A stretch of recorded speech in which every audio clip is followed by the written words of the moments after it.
그날 밤, 제 아들은 잠든 채로 남겨졌고 저는 대문 밖으로 내쳐졌습니다. 사모님이 짐은 다 싸뒀어 한마디를 던졌을 때 귀가 먼저 멍했어요. 나가라는 말보다 더 잔인했던 건 아들은 두고 가였습니다. 손에 쥐어진 돈봉투는 새 삶이 아니라 입을 막는 재갈이었어요. 울면서 매달리면 아이가 위험해질 수 있다는 협박에 숨통이 조여왔습니다. 그 집에서 버틴 시간은 길었는데 제 편이라고 부를 사람은 할머님 한 분뿐이었어요. 할머님이 세상을 떠난 뒤로 집안 공기는 순식간에 칼날처럼 차가워졌습니다. 도련님은 해외 출장으로 집을 비웠고 사모님은 기다렸다는 듯 사람까지 불렀어요. 저는 끝까지 버텼지만 마지막에 선택한 건 싸움이 아니라 아이의 안전이었습니다. 아들을 지키려면 제가 사라지는 수밖에 없다고 스스로를 속였어요. 문턱을 넘는 순간 제 인생은 끊어진 줄처럼 바닥으로 떨어졌습니다.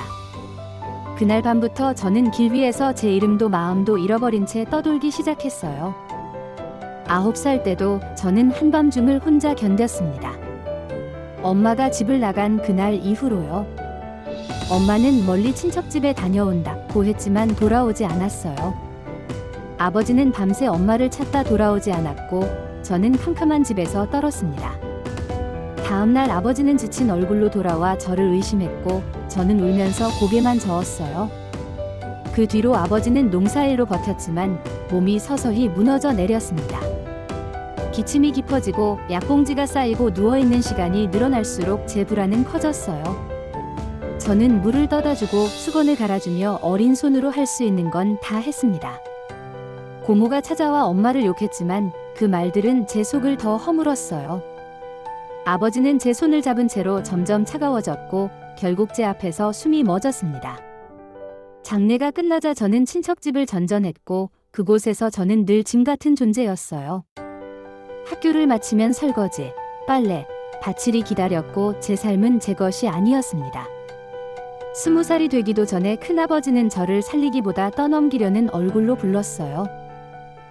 큰아버지는 시집가라고 했고 그 말은 제 인생을 또 한 번 벽으로 밀어붙였습니다. 저는 무릎이 꺾이도록 빌었어요. 뭐든 할 테니 결혼만은 시키지 말아달라고요. 그런데 중매쟁이는 제 손에 굳은 살을 보고 다른 길을 꺼내 들었습니다. 서울에 부잣집 식모자리가 있는데 살림자라는 처자를 찾는다며 저를 떠봤어요. 그때 제 머릿속엔 단 하나뿐이었습니다. 결혼이 아니라면 무엇이든 하겠다는 마음이요. 서울로 올라간 집은 대문부터 숨이 막혔고 거실은 제 세계와 다른 빛이었어요. 사모님은 처음부터 제게 온도를 주지 않았고 웃음 대신 명령만 내렸습니다. 집이 큰 만큼 일이 끝이 없었고 새벽부터 밤까지 저는 몸을 부려야 했어요. 그 집에서 유일하게 제 이름을 사람답게 불러준 건 방 안에 누워 지내던 할머님이었습니다. 할머님은 약을 챙기고 산책을 돕는 제 손길을 따뜻하게 받아주며 제 마음을 살렸어요. 인생은 늘 어렵다. 하지만 너를 잃지 마라. 그 말이 제 등 뒤를 떠받쳤습니다. 저는 그 한마디에 기대서 아무도 보지 않는 곳에서라도 무너지지 않으려 애썼어요. 그러다 도련님이 유학을 마치고 돌아왔고 집안 분위기가 단숨에 달아올랐습니다. 처음엔 그저 주인집 아들이었고 저는 예에 바르게 고개를 숙인 식모였어요. 하지만 도련님은 할머님과 제가 가까운 걸 신기해했고 아침마다 말을 걸었습니다. 몇 시에 일어나요? 같은 사소한 질문이 제 하루를 이상하게 흔들어 놓았어요. 정원을 걸으며 도련님이 말한 뜰이라는 단어가 제 마음속에 오래 남았습니다. 할머님이 정원을 뜰이라고 불러야 정이 간다 하셨던 말과 겹쳐졌기 때문이에요. 저는 제 처지를 알았기에 선을 지키려 했지만 도련님은 조금씩 그 선을 넘었습니다. 함께 걷고 함께 웃고 서로의 이야기를 알게 되면서 마음이 열리고 말았어요. 그러던 어느 날 몸이 달라졌고 저는 그게 두려움인지 기쁨인지도 몰랐습니다. 속이 울렁거리고 힘이 빠졌는데 사모님은 제 얼굴을 보는 순간 모든 걸 알아챘어요. 누구애냐? 라는 질문이 날아오자 저는 대답 대신 숨부터 막혔습니다. 그때 도련님이 나타나 제 아이입니다 라고 말하며 제 삶의 문을 걷어찼어요. 사모님의 분노는 사람을 짐승처럼 만들었고 그 칼끝은 제게 꽂혔습니다. 결혼은 절대 안 된다며 도련님을 꾸짖고 저를 모욕하는 말들이 쏟아졌어요. 그 순간 저는 깨달았습니다. 이 집에서 아이를 낳는 일은 축복이 아니라 전쟁이라는 거려. 사모님이 제 머리채를 잡는 찰나 할머님이 방에서 나와 제 몸을 가렸습니다. 생명이 먼저다, 그 한마디가 그날의 폭풍을 멈췄고 저는 그 자리에서 주저앉았어요. 할머님은 병원부터 가자며 제 손을 잡았고 도련님은 제 손을 놓지 않았습니다. 저는 아이를 지키는 것만 생각했고 제 삶은 그 뒤로 더 작아졌어요. 몇 달 뒤 저는 아들을 낳았고 그 아이의 울음이 제 심장을 다시 뛰게 했습니다. 하지만 출산은 끝이 아니라 시작이었어요. 사장님에게 알려지는 순간 더 큰 일이 벌어졌습니다. 사장님은 도련님 뺨을 내리치며 집안 망신이라 했고 저는 방 한 구석으로 숨었어요. 할머님이 막아주지 않았다면 그날 저희는 그대로 거리로 내던져졌을지도 모릅니다. 저는 결혼을 바라지 않았어요. 오직 아들을 품에 두고 살아남는 것만이 전부였습니다. 아들은 빠르게 자랐고 웃을 때마다 도련님의 미소가 겹쳐 보여 가슴이 저렸습니다. 저는 아이를 안고 뜰을 걸으며 세상이 잠깐이나마 조용해지는 순간을 붙잡았어요. 그때마다 할머님은 제게 너는 잘 버틴다 라고 말해주며 저를 사람으로 세워줬습니다. 하지만 행복이 오래 갈 리 없었어요. 아들이 5살 되던 해 할머님이 세상을 떠났습니다. 그날부터 집은 보호막을 잃었고 제 발밑에 있던 땅이 갑자기 꺼지는 느낌이었어요. 도련님이 출장으로 떠난 뒤 사모님은 기다렸다는 듯 저를 불러 세웠습니다. 나가라는 말이 떨어지고 저는 무릎을 꿇고 빌었어요. 적어도 아들만은 데려가게 해달라고요. 사모님은 돈 봉투를 던지며 새 삶을 시작하라 했고 그 말은 위로가 아니라 협박이었습니다. 연락하면 아이가 어떻게 될지 모른다며 제 사랑을 인질로 잡아 흔들었어요. 저는 살아남기 위해서가 아니라 아이를 살리기 위해서 고개를 끄덕일 수밖에 없었습니다. 건장한 사내들이 다가와 제 팔을 잡았고 저는 마지막으로 아이 얼굴을 보려고 몸을 비틀었어요. 아들은 깊이 잠들어 있었고 저는 그 얼굴을 눈에 새기며 소리 없는 울음을 삼켰습니다. 집을 나온 뒤 저는 며칠을 걷고 또 걸었습니다. 어디로 가야 할지도 몰랐어요. 고향으로 돌아가면 상처가 다시 덮칠 것 같았고 서울에 남을 용기도 없었습니다. 대전의 여관방에 누우면 아들의 작은 손과 눈동자가 밤마다 저를 깨웠어요. 견디다 못해 공중전화로 그 집 번호를 눌렀지만 사모님 목소리가 들리자 입이 얼어붙었습니다. 그렇게 전화를 걸었다가 끊고 또 걸었다가 끊는 날들이 이어졌어요. 천안, 청주, 대구, 어느 도시에서도 마음을 놓을 수 없었고 밤은 늘 길었습니다.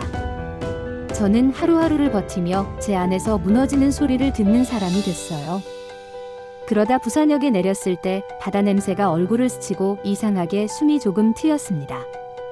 자갈치 시장 근처 여관을 잡고 시장 골목에서 살아볼 마음이 아주 작게 생겼어요. 생선가게 할머니에게 일손이 필요하냐 물었고 저는 배우겠다고 버티겠다고 말했습니다. 비린내 속에서 손이 얼어도 몸이 부서져도 일은 오히려 제 마음을 잠시 잠재웠어요. 그렇게 부산의 소음 속에서 저는 울음을 조금씩 숨기는 법을 배워갔습니다. 시장 사람들은 거칠지만 정이 있었고 국밥 한 그릇이 때로는 약처럼 느껴졌습니다. 먹고 해라 한마디가 제게는 세상이 아직 끝나지 않았다는 신호 같았어요. 몇 해가 지나자 저는 일손이 빠르고 눈치가 빠른 사람으로 자리 잡았고 믿음도 생겼습니다. 그 믿음이 쌓여 작은 식당을 열었을 때 저는 다시 제 삶을 제 손으로 잡는 기분을 느꼈어요. 저는 결혼을 택하지 않았습니다.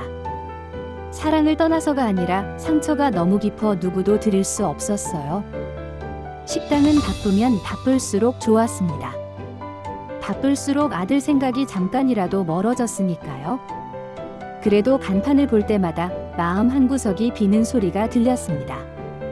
그래서 저는 식당 이름을 정했어요. 다울의 뜰이라고요.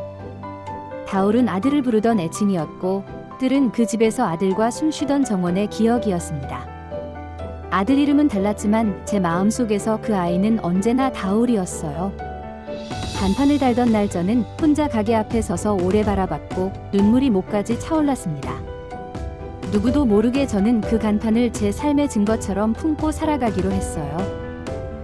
세월은 잔인하게도 빠르게 흘렀고 저는 어느새 60대가 되어 작은 식당을 지키고 있었습니다. 그날도 평소처럼 장을 보고 손님상을 보며 하루를 버티는 날이었어요. 그런데 가게 밖에서 누군가 간판을 한참 바라보는 모습이 눈에 들어왔습니다. 들어오지 않고 서 있기만 해서 저는 밖으로 나가 조심스럽게 말을 걸었어요. 식사하시고 들어오세요 라고 했는데 그 청년은 간판을 보며 눈물을 흘리고 있었습니다. 저는 당황해 무슨 일이세요? 물었고 그는 떨리는 목소리로 가게 이름을 또박또박 읽었어요. 다울의 뜰. 왜 이런 이름을 지으셨어요? 그 질문이 제 심장을 세게 내려쳤습니다. 저는 애써 숨을 삼키고 다울은 제가 사랑한 사람의 이름이라고 추억을 담았다고 말했어요. 그 순간 청년은 무릎을 꿇었고 울음을 참지 못한 채 고개를 숙였습니다. 그리고 고개를 들며 말했는데 그 한마디가 제 세상을 뒤집었어요. 어머니, 저 다울이에요 라고 잃어버린 시간이 그대로 쏟아져 들어오는 목소리로요. 저는 그 얼굴을 보자마자 주저앉았고 도련님을 닮은 눈빛에 숨이 멎을 뻔했습니다. 저는 그 자리에서 아들을 끌어안았습니다. 아니, 끌어안겼어요. 몸이 먼저 움직였습니다. 경수야 라는 이름이 입 밖으로 나오는 순간 제 속에서 오래 잠들어 있던 울음이 터졌어요. 아들도 제 어깨를 붙잡고 찾았어요 라고 말하며 숨쉬듯 울었습니다. 그는 6살의 기억을 또렷이 꺼냈고 어느 날 엄마가 사라졌다고 했어요.